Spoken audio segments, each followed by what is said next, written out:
Greetings, my fellow philosophical thinkers. Thank you for tuning in to LL3 Podcast. My name is Craig, transmitting from the beautiful realms of planet Earth. And today's date is Monday, November 1st, 2021. Oh, hopefully everyone had a safe Halloween, Hallows Eve. Now today's All Saints Day.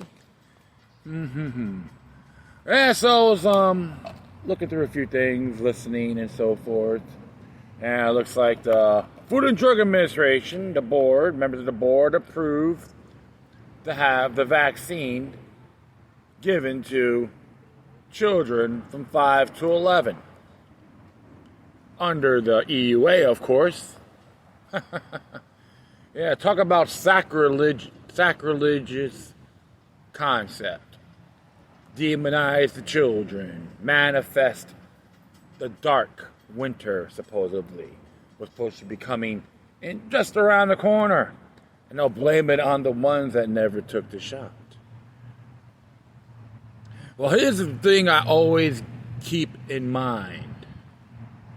Is when you have individuals want us to assume and they want to put the billboards up on buses, on the vaccines, and saying all these pathetic, mindless ads, commercial, video ads, pictorial and all that, portraits. They want to see how many folks they can really fish in and put the fear porn in there. And we become their little insecure demonods and go, I will accept. I don't know what people are thinking at times, but the others are seeing the flip side. And we can still continue on with the medical apartheid, medical Jim Crow, if you ever want to call it, segregation. And and it really dawns on me that folks are really lousy at history. Not all, but a great amount. I can't say most people are stupid because I'm not the chosen one. But we have to explore, observe, think.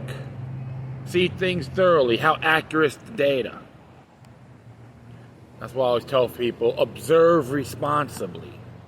But one thing I could say is now look what's happening with the injunctions from the Air Force on the military of holding the mandatory shots because of the exemption cards, religious exemption cards. As far as I'm concerned, like I said before, it's a right of privacy, and anyone that's trying to make you take it are anti-Roe v. Wade, or ask you, or there'd be the nosy neighbor asking you 1,000 questions about it. Yeah, anti-Roe v. Wade.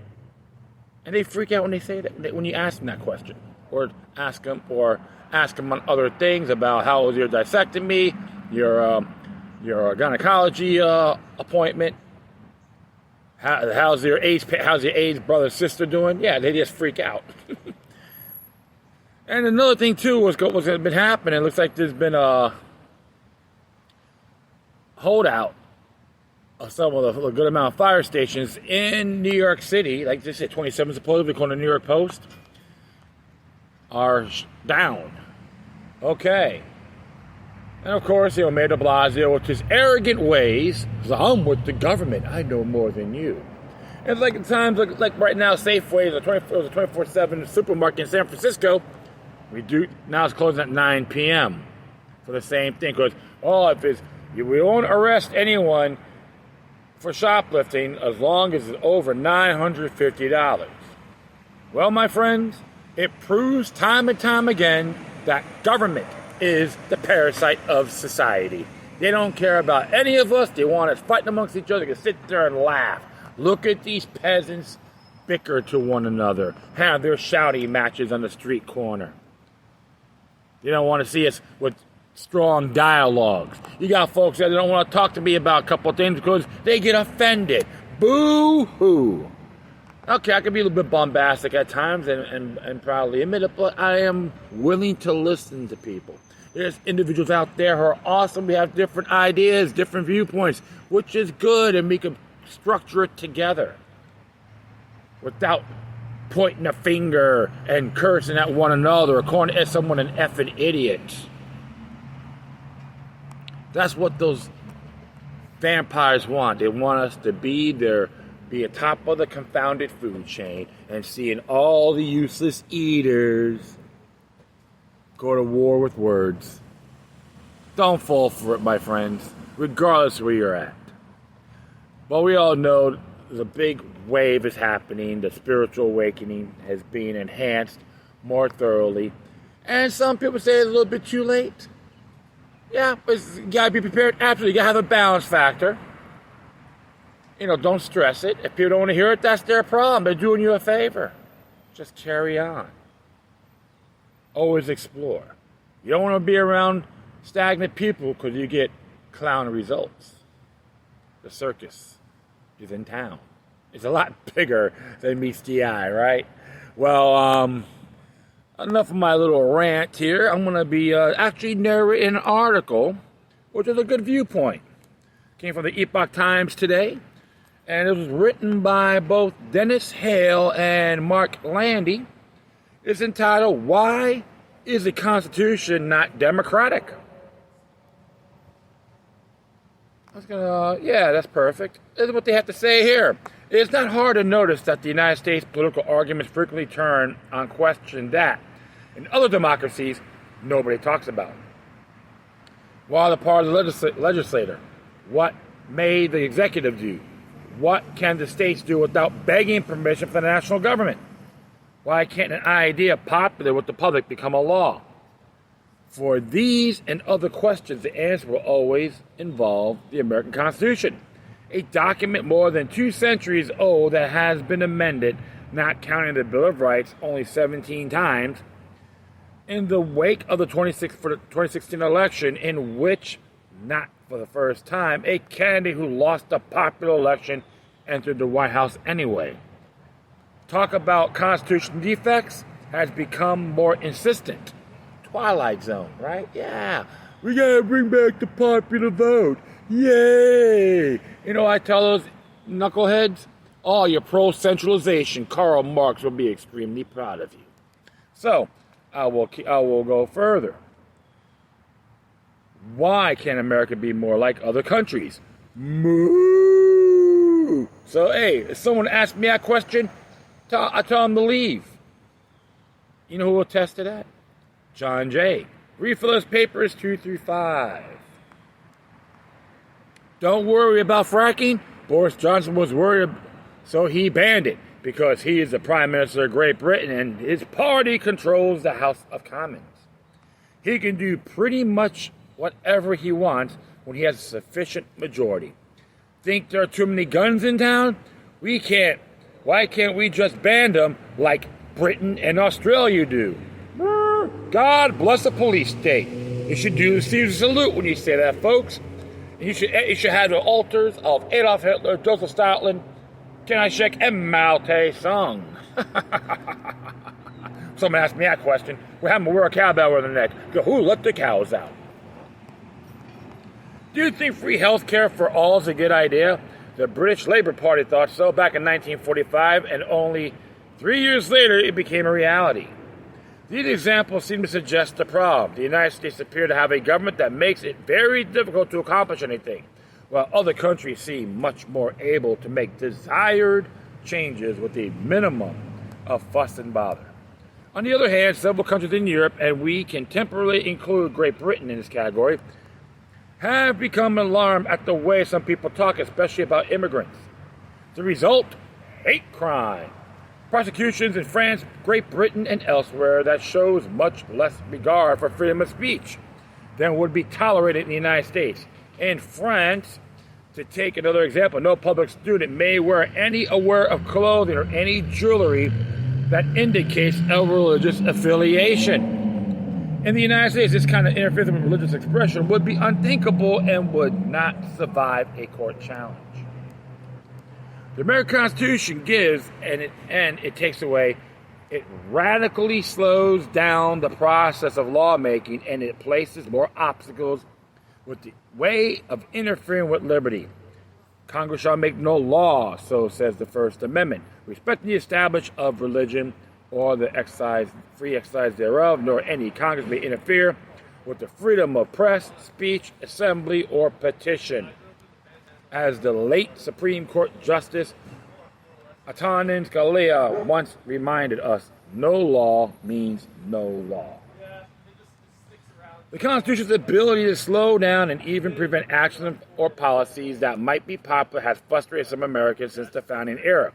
And it's easy to see why. The popular branch of the legislature, their House of Representatives, can have its will thwarted by a majority of the unrepresented Representative Senate. And assuming a bill gets passed the both House and the Senate, it may be vetoed by the President and will die unless 2/3 of each House votes to override. If a bill makes it through all these hurdles, it may be challenged and struck down in federal courts. It is wonder why we have any laws. But of course, we have a vast number of laws. Too many, in fact. Despite the complexity of the legislative process, things do get done, yet the popular impression is essentially correct. The passage of major pieces of legislation, especially when they aim at significant changes in the way we do things, it's time-consuming and difficult. This is why so many gaze enviously across the Atlantic at the British Parliament, where legislative majorities can move mountains in a matter of weeks or even days. The quaintness of the Constitution has proved a particular irritant to liberals, who, ever since the day of Teddy Roosevelt and Woodrow Wilson, have seen the Constitution as an 18th century relic in the modern world, a dinosaur, to use a favorite metaphor. This liberal critique identifies the Constitution as the source of what liberals believe to be wrong when the political and economic order that has grown up early under its shelter. In Teddy's days, the Constitution got in the way of confronting the trust. In Franklin Roosevelt's day, the Constitution impeded systematic economic reform. In our time, the Electoral College has, for the second time in the new century, given us a president who lost the popular vote. The House of Representatives eventually impeached this president, but the unrepresented Senate voted not to convict him. Liberals criticize the anti-majoritarian framework of the Constitution, and it's unquestionably the case that the Constitution places impediments in the way of simple majority rule. It is a familiar story.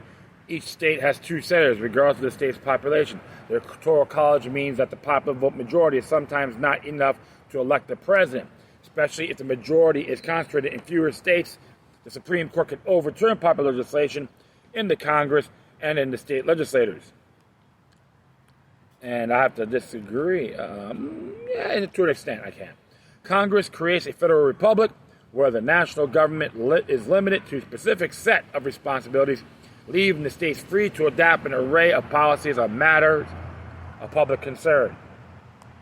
That last quality sounds democratic, and one would think, therefore, that liberals would endorse it. But liberals have always had a tactical appreciation of federalism.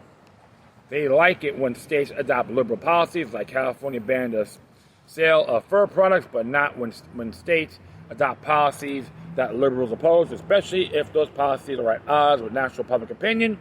Alabama's strict anti-abortion law. Liberty for me or not for thee, right? Absolutely. Biased as they want to be. Finally, the Constitution can be amended only by a complex series of deliberations, first in the Congress and then in the states, all which require supermajorities in order to succeed, 2/3 in each House of Congress and 3/4 of the states. Why does the Constitution place so many obstacles in the way of majority rule? To answer this question, it is necessary to go back to the beginning and consult the seminal defense of the Constitution. The Federalists, whose principal authors were James Madison and Alexander Hamilton, writing as Publius, which is from the Federalist Papers, folks, the understanding of human nature that Publius makes explicit underpinned of the supermajoritarian components of the Constitution.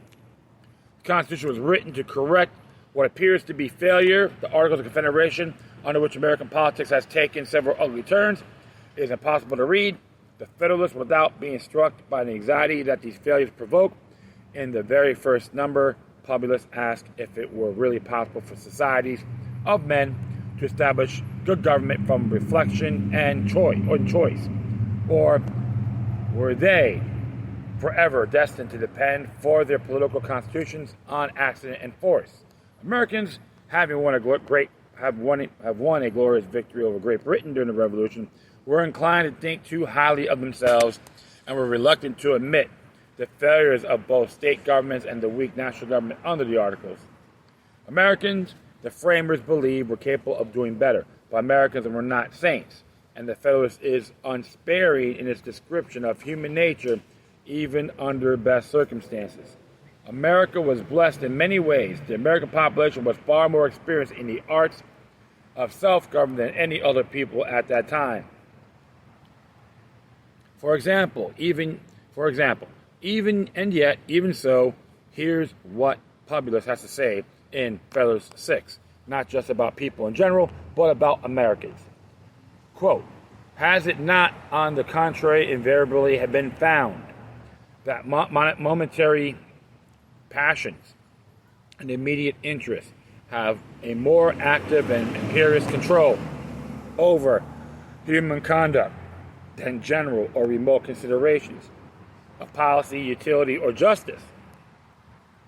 Or in Federalist 10, quote, the instability, injustice, and confusion introduced into the public councils have, in truth, been the mortal diseases under which popular governments have everywhere perished, unquote.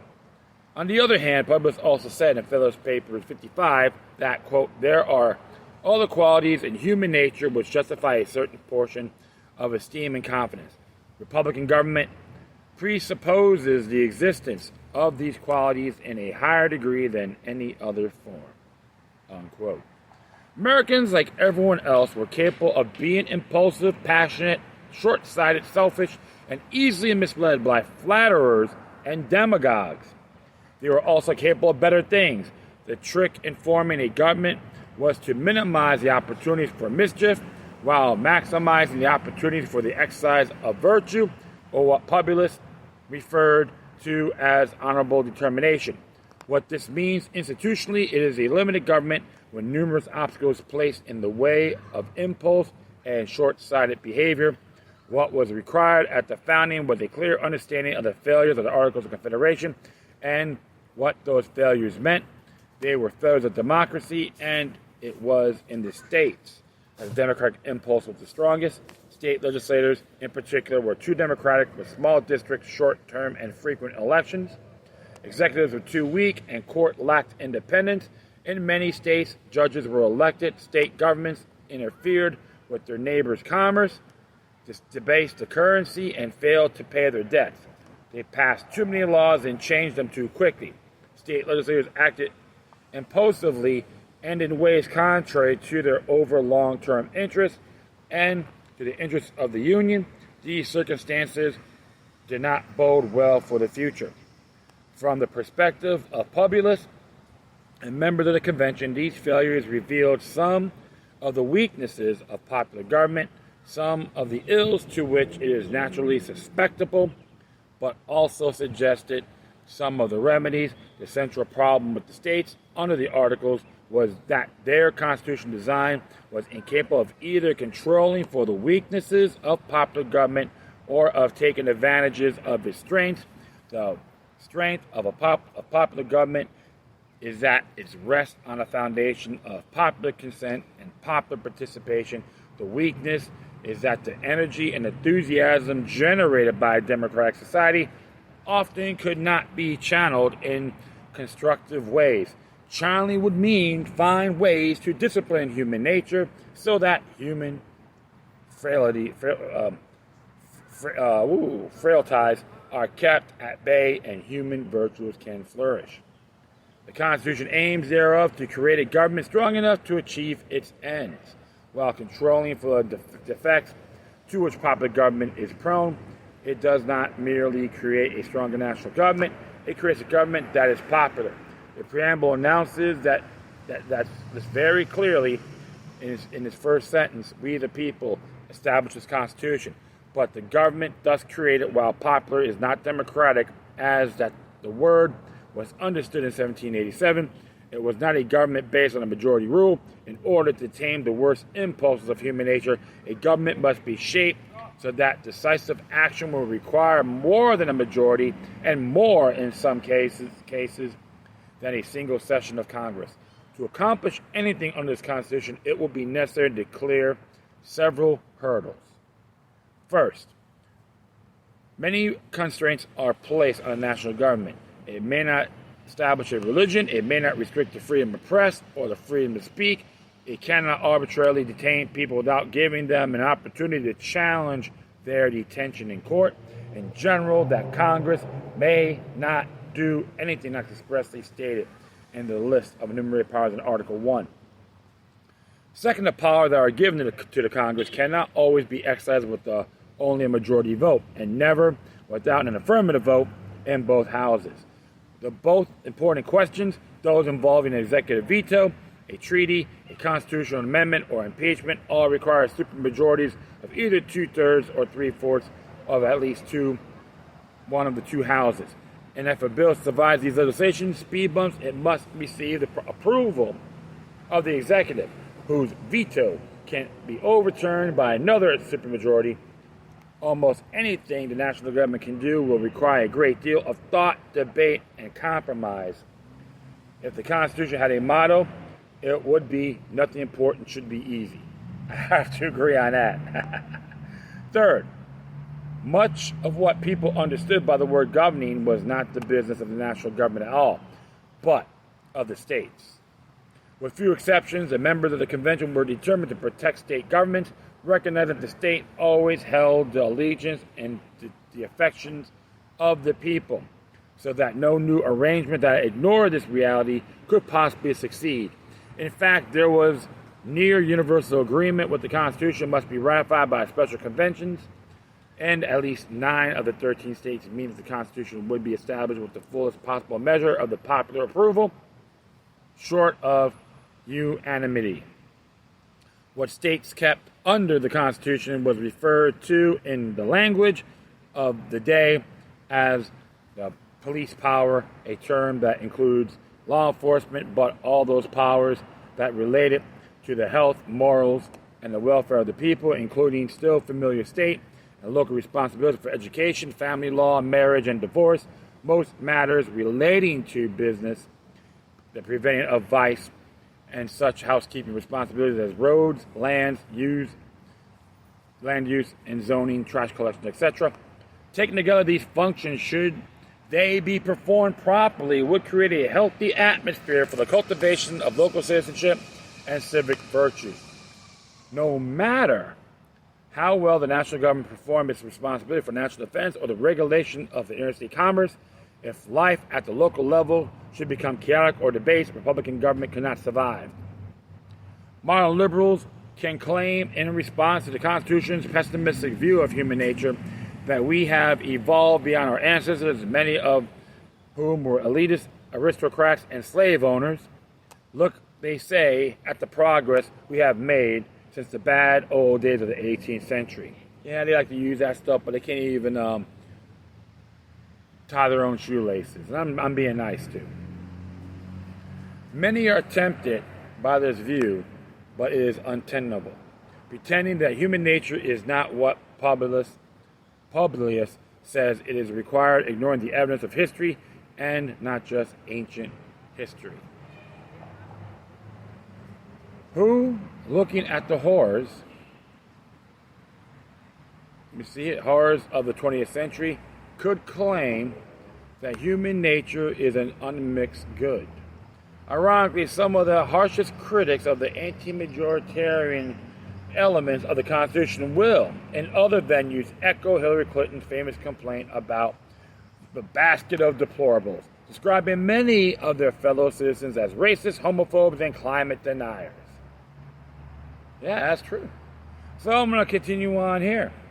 How can they pretend that they are no qualms about majority rule? Are they so confident that they are the majority, or that they will always be the majority? And can they really insist that no majority, even a temporary one, would ever dream of oppressing the minority if it had a chance to do so? If the critics of the Constitution were more introspective, they might find that they have more in common with populists than they think. The framers' view of human nature explains the anti-majoritarian elements that have earned for the Constitution the label undemocratic. To take one example, the Electoral College chooses the president. This method originated as a way of protecting federalism, and it still does. Every state is important, especially in a close election. What this means in modern times is that no presidential candidate can afford merely to play his base. Candidates need to pay at least some attention to parts of the country that they might otherwise be tempted to ignore. Having to win a sufficient number of state elections requires a candidate to appreciate the regional diversity of the country and put together the tapestry of victory. This is a salutary arrangement, especially at the time when public opinion is so deeply polarized, because it forces candidates to create coalitions. The Senate does something similar. To pass the Senate, a bill requires widespread support among senators from many kinds of states, and this necessity provides a counterweight to the House, which will normally express the only sentiment of the current majority, and given current population patterns, it's possible to assemble a House majority out of the relatively small number of places. Of course, all the constitutional restraints on majority rule are buttressed by the Supreme Court, whose constitutional responsibility is to say what the law means, especially the fundamental law of the Constitution. Any law that contravenes the language of the Constitution is necessarily void. There's a lot of stuff out there they passed. You can just flush it down the toilet, folks. That's a fact. This, too, is a feature of American constitutionalism that frequently frustrates one side or the other. It frustrated conservatives when the court upheld the right of abortion.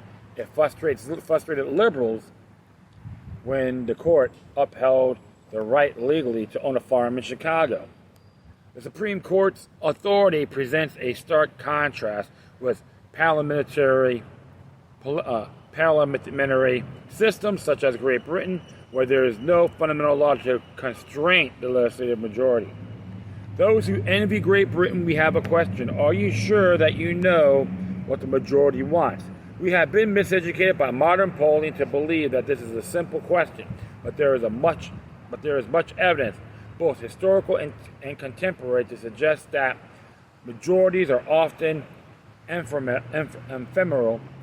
It is easy to find out through polling what the majority believes at a given moment, but a stable majority emerges only through a process of deliberation. That is, people will often change their minds about what they think when they listen to other points of views, are presented with the constitutional facts from those with a different perspective. This happens on juries all the time. In democratic politics, deliberation is not a solitary activity, and it is not the work of a moment.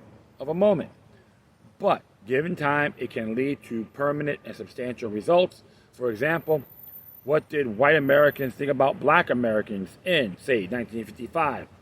Given how segregated the country was back then, white Americans probably didn't think very much about black Americans at all. And no evidence exists that whites were deeply troubled by the racial segregation then pervasive in America, and not just in the South. A snapshot of majority opinion in 1955 would not be very reassuring.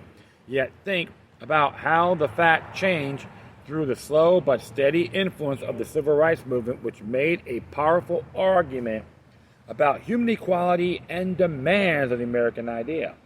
If you were around those days, you remember the conversations about race that could not have happened without the movement. That movement, a majority was reconstructed before our eyes. The process was slow but lasting.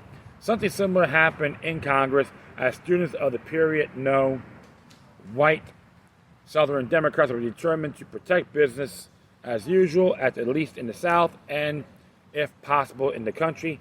Their long seniority had given them important committees chairmanships as long as Democrats held the majority, as they had in both houses for most of the time since the Depression.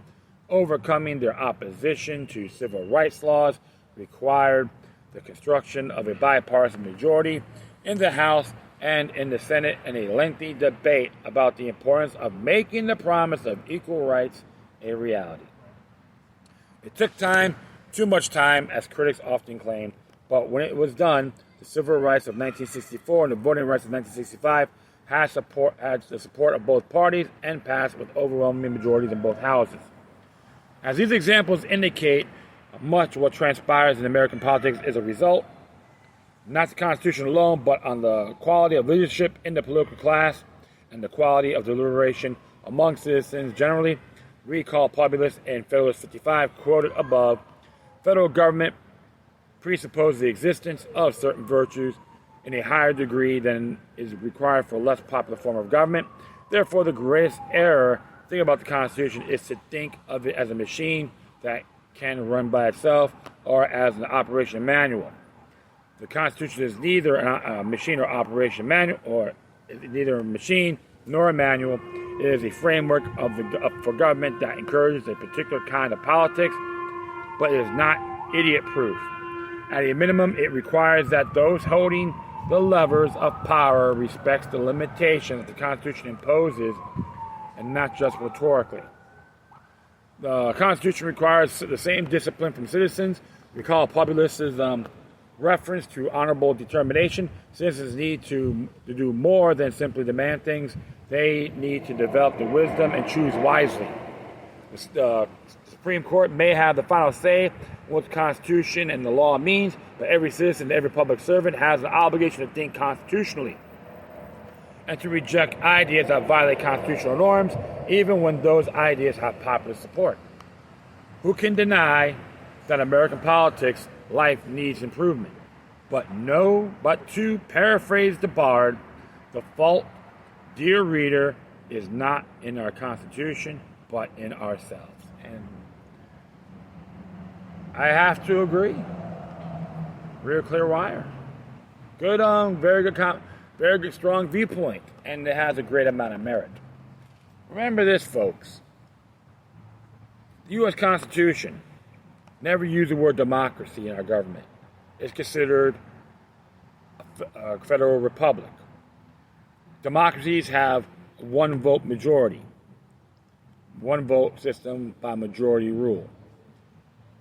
But we have 3 vote system.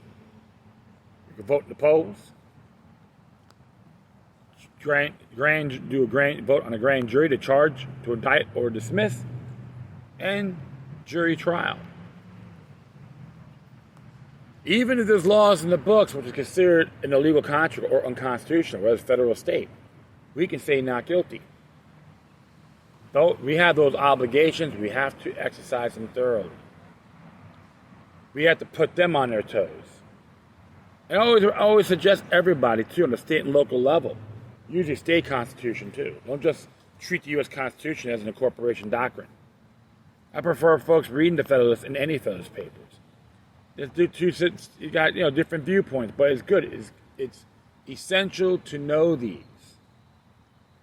Doesn't matter where you look like, where you come from, if you're born here or not. That's our culture and heritage. We don't want to be like any other country. I don't. The dangers of foreign influences. We have a lot of them in here. Foreign lobbyists trying to tell us how to think and live, inspire us to do other things. That's why John Jay warned us about the FLS Papers 2 through 5. Doesn't matter from Great Britain, France, Israel, Iran, China. Don't matter. We can't, just don't be like them. If you say this is how you do it over there, you know what? You pack your stuff and leave. Plain and simple. Just deport your ass out over there. It's like when you got people from New York coming down here, tell me how great New York is. You try to run like New York City down here. You say, what? Pack your stuff and leave. I'm not gonna tell people from New York how they do it in South Florida. That's ridiculous. We all have different lifestyles. Each state local municipality is different. But we have to support federalism. Not nationalism, but federalism. Balance of power. Starting to think, act locally. Plant a seed, not a no tree. That's what our constitutional form of government has to be. And we all have responsibilities, the adults especially, to teach our kids, neighbors, strangers, and depose, petition, and so forth. We could ignore any law that's considered invalid. Like with that one case, Justice Roberts said any law that's repugnant to our Constitution is void. That's a fact. Always something to think about, my friends. And that will be it. I thank everyone for listening. Plus, feel free to download and share us throughout your social media networks. If you have any questions, comments, or send us an interesting check out, whatever you do, please send your correspondence to the corner. Furthermore, I'll leave a footnote of this article on my speaker page. And if you want to send a memo via email, you go to LookYouLuck03@protonmail.com. Just hit the LO3 podcast or the episode. Now, I forgot. It should be episode 1413. Okay, so I will add that to the footnotes, to the memo of the title, and I do apologize. Plus, if you want to donate, you can go to paypal.me or cash.app/LookYouLuck3. I got stuff in the works, do cryptocurrencies as well. So I'll do my best to keep you posted. Sometimes you guys smack me upside the head at times. You know, say, hey, what are you doing? All right, folks. So that's all I got to say. If you want to support the Epoch Times, you can subscribe, donate. That'd be cool. Sometimes they got some good specials. I did one for $1 for 4 months. It's worth it. I'm going to have to do a full-year subscription after that because they do good work. That's the kind of information you want, folks. Not the cheerleading pundit experts out there. They're just not more than mouthpieces. All right, my friends, once again, thank you for your time. Plus, always remember that the demoniac resistance is healthy for the soul and can liberate humanity. Until next time, take care of yourselves. Keep on spreading love. May your guardian spirits be with you.